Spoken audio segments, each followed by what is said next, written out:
You just finished a meal, a real meal, the kind that should have ended it. You pushed the plate away, leaned back, and told yourself you were done. And then, maybe 20 minutes later, you found yourself standing in front of the fridge with the door open, staring at nothing in particular, reaching for something you don't even want. This isn't weakness, it isn't poor willpower, and it isn't you. It's something far older and far stranger than anything you've been told about food. Your body was not designed for the world you live in.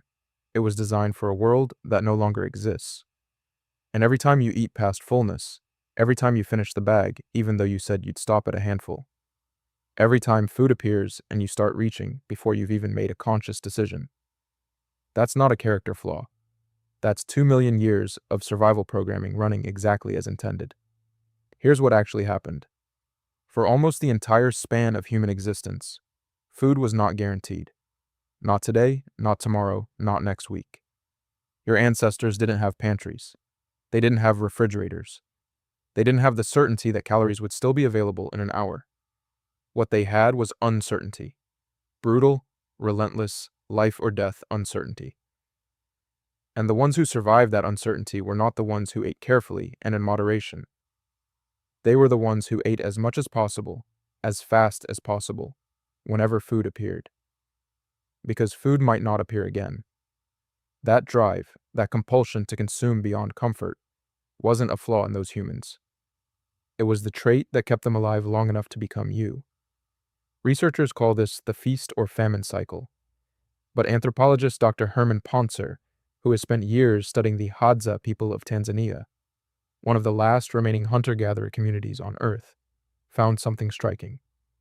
Even in populations where food requires real physical effort to obtain, where calories are genuinely uncertain, the body prioritizes storage. It doesn't trust abundance. When food is there, the signal to eat overrides almost every other signal the body can send. Fullness is not a stop sign, it is a suggestion, and your ancient brain treats it like one. But it goes deeper than that. In 1996, neuroscientist Kent Berridge at the University of Michigan made a discovery that permanently changed how scientists think about eating. He was studying the brain's reward system in rats, specifically the role of dopamine, the chemical most people associate with pleasure. What Berridge found was that dopamine isn't actually about pleasure. It's about wanting. There is a difference, and it matters enormously.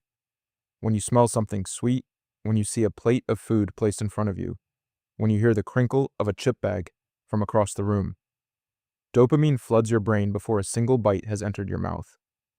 That surge of dopamine is not telling you that you are hungry. It is telling you that you want.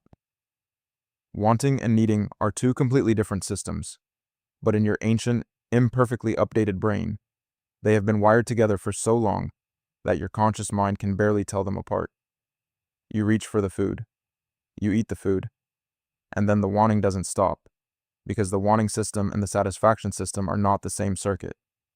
You can be completely full and still deeply want, and most of the time, you will listen to the wanting. This is why the bag disappears.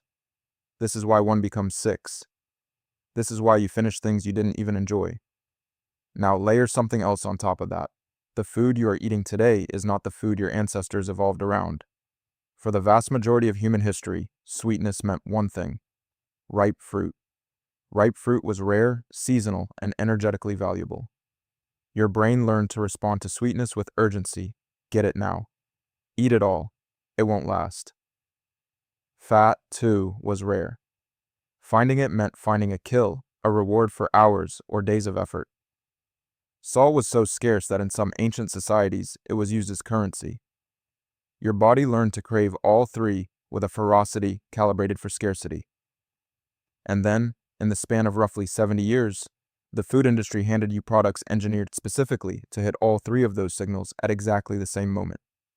Sweet, fatty, and salty, combined in precise ratios calibrated not by accident, but by research. Dr. David Kessler, former commissioner of the U.S. Food and Drug Administration, spent years investigating how processed food companies use what he calls hyper-palatable combinations to keep you eating past fullness. His research, published in his book, The End of Overeating, showed that these combinations don't just appeal to hunger. They hijack the wanting system directly. They are, in a very literal, neurological sense, designed to bypass your ability to stop. Your brain encounters a hyperpalatable food, and it does not respond the way it would respond to a bowl of plain rice. It responds the way it would have responded to finding a honeycomb in a tree after 3 days without sugar. The wanting system activates. The ancient urgency kicks in, and the quiet, rational voice that knows you just ate dinner gets buried underneath 2 million years of eat it now. Eat it all. Eat it before it's gone. You are not losing a battle with food. You are winning perfectly at a survival game that no longer has any stakes. But here's the part that most people never hear. Knowing this changes the game. Not because knowledge stops the craving. It doesn't, not immediately. But because the moment you understand what is actually happening, you stop fighting yourself. You stop treating every episode of overeating as moral failure and start seeing it as a mismatch. A biological system operating in an environment it was never meant to encounter. Researcher Tracy Mann at the University of Minnesota has spent over 2 decades studying eating behavior and the psychology of restraint. Her conclusion, published across dozens of peer-reviewed papers, is counterintuitive and important. The act of restricting food doesn't reduce wanting. It amplifies it. The brain reads restriction as scarcity. And scarcity, to the ancient system that runs your hunger, is a threat. So it responds to dieting the way your ancestors would have responded to a famine beginning. It increases wanting, it sharpens attention toward food, and it prepares the body to overeat the moment the restriction ends. The deprivation becomes its own trap. The system was not built for moderation. It was built for survival. And in a world of guaranteed abundance, survival instincts become obstacles. So what do you do with a brain like this? You stop trying to out-willpower evolution. You start working with the system instead of against it. You change the environment because your ancestors couldn't choose what food existed in their world, and neither, effectively, can your wanting system. If the bag isn't on the counter, the wanting system has nothing to activate against. If the first thing visible in the fridge is something that doesn't trigger the ancient circuits, the reaching happens differently. The wanting system needs a target. Remove the target, and the urgency loses its direction. You also start paying attention to the difference between wanting and needing. This isn't about willpower, it's about noticing. The next time you open the fridge and you're not sure why, try naming what you're actually feeling. Not to stop yourself, but to understand which system is speaking. Sometimes it's hunger, sometimes it's wanting, attached to stress or boredom, or the simple fact that you walked past the kitchen. Noticing the difference, over time, creates a small gap between the impulse and the action. A gap is all you need. And finally, understand that your body is not broken. It is ancient. It is doing exactly what 2 million years of selection pressure trained it to do. Every craving is evidence that your ancestors survived long enough to pass down their hunger. Every moment of wanting past fullness is proof that the feast-famine circuit is alive and working. Tonight, when you find yourself at the fridge with the door open, staring into it, reaching for something you don't quite want, you'll know what that is. It's not weakness. It's not failure.